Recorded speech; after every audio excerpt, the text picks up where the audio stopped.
كل واحد فينا أكيد سأل نفسه السؤال ده. لو الواحد بس يقدر يرجع بالزمن 10 سنين بس وهو معاه كل الخبرة والمعلومات اللي يعرفها دلوقتي، يا ترى كان هيعمل إيه مختلف؟ طيب النهاردة هنلخص وصفة كاملة مبنية على الفكرة دي بالظبط. وهي دي بقى نقطة البداية. الفكرة كلها مش شوية نصايح نظرية وخلاص، لأ، دي خلاصة تجربة.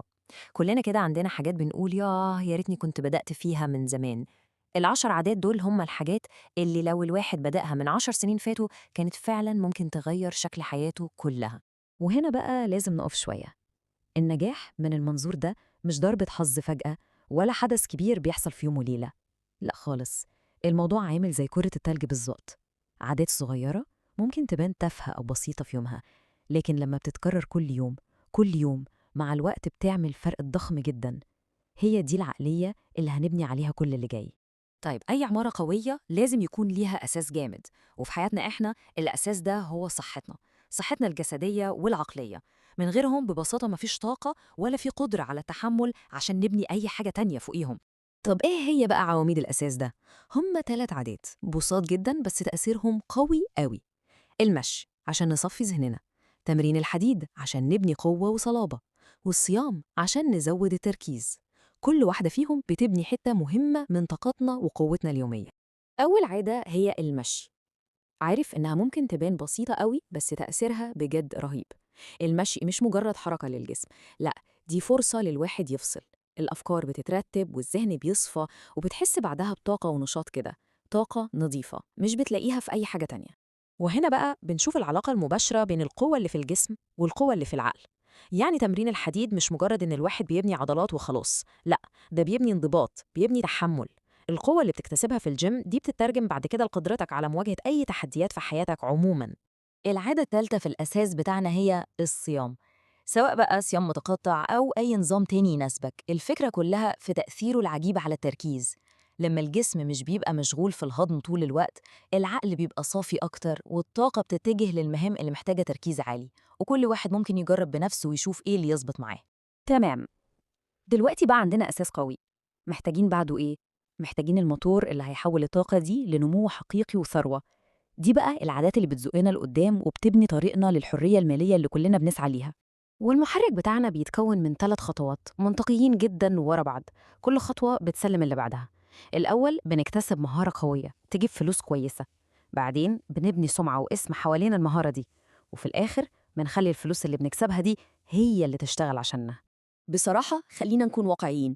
الوظيفة العادية مهما كانت صعب قوي توصلنا للحرية المالية الكاملة. المقارنة هنا بتوضح كل حاجة. مهارات الدخل العالي بتدينا القدرة إننا نتحكم في دخلنا، وإمكانيات النمو فيها تقريباً ملهاش سقف، وده عكس قيود الوظيفة التقليدية تماماً. طيب بعد ما الواحد يتعلم مهارة قوية لازم الناس تعرف ده، وهنا بيجي دور العلامة التجارية الشخصية أو البيرسونال براند. الفكرة إنك لما بتكون معروف كخبير في مجالك والناس بتثق فيك وفي كلامك، الفرص هي اللي بتبدأ تجيلك بدل ما أنت اللي تفضل تدور عليها. الأبواب اللي كانت مقفولة حرفياً بتتفتح لوحدها. ونيجي للخطوة الأخيرة في المحرك بتاعنا، وهي الاستثمار. الفلوس اللي بتفضل مركونة قيمتها بتقل مع الوقت، ده طبيعي بسبب التضخم. عشان كده لازم نتعلم إزاي نخلي فلوسنا تشتغل وتنمو لوحدها من غير تدخل مننا. هي دي طريقة اللي الثروة الحقيقية بتتبني بيها على المدى الطويل. حلو قوي. دلوقتي معانا أساس قوي ومحرك شغال، بس من غير توجيه كل الطاقة والمجهود ده ممكن يضيعوا على الفاضي. هنا بقى بيجي دور البوصلة اللي بتضمن إننا بنستخدم كل ده في الاتجاه الصح. والبوصلة بتاعتنا دي بتتكون من 3 حاجات مهمة: التخطيط، وقدرتنا على الرفض، واختيار الناس اللي حوالينا. كل حاجة من دول بتضمن إن مواردنا سواء وقت أو طاقة أو علاقات بنستخدمها بأحسن شكل ممكن. العشوائية دي أكبر عدو للنجاح، بتضيع وقت ومجهود. لما بنخطط لأسبوعنا بنبقى إحنا اللي بنتحكم في يومنا مش العكس. والتخطيط ده مش بس للشغل، لأ، ده للتمرين، للأكل، وحتى الأوقات الراحة والفصلان. الوضوح ده بيمنع الفوضى وبيخلي الإنتاجية تزيد بشكل مش طبيعي. ودي نقطة ممكن تكون أصعب حاجة، قدرتنا نقول لأ. كل مرة بنقول لحاجة مش مهمة أو لشخص بيستنزفنا، هي في الحقيقة لأ بنقولها لأهدافنا وأولوياتنا الحقيقية. لازم نتعلم نحمي أغلى حاجة عندنا، اللي هم الوقت والطاقة.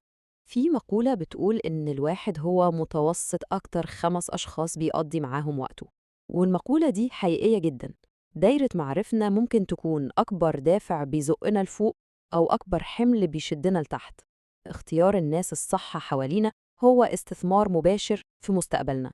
طيب بعد ما اتكلمنا عن الأساس والمحرك والبوصلة، فاضل أهم حاجة خالص، الركيزة اللي بتثبت كل ده وبتديله معنى وقيمة، الحاجة اللي بتخلينا نكمل حتى لما الدنيا بتبقى صعبة.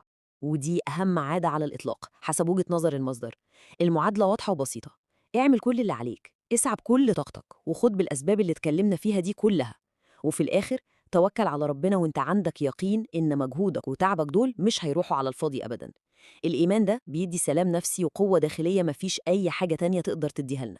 وفي النهاية بعد ما شفنا كل العادات دي، السؤال بيرجع لكل واحد فينا: يا ترى إيه هي العادة الواحدة اللي لو ركزنا عليها ممكن تعمل أكبر فرق في حياتنا دلوقتي؟ مجرد التفكير في السؤال ده ممكن يكون هو نفسه نقطة البداية لتغيير حقيقي.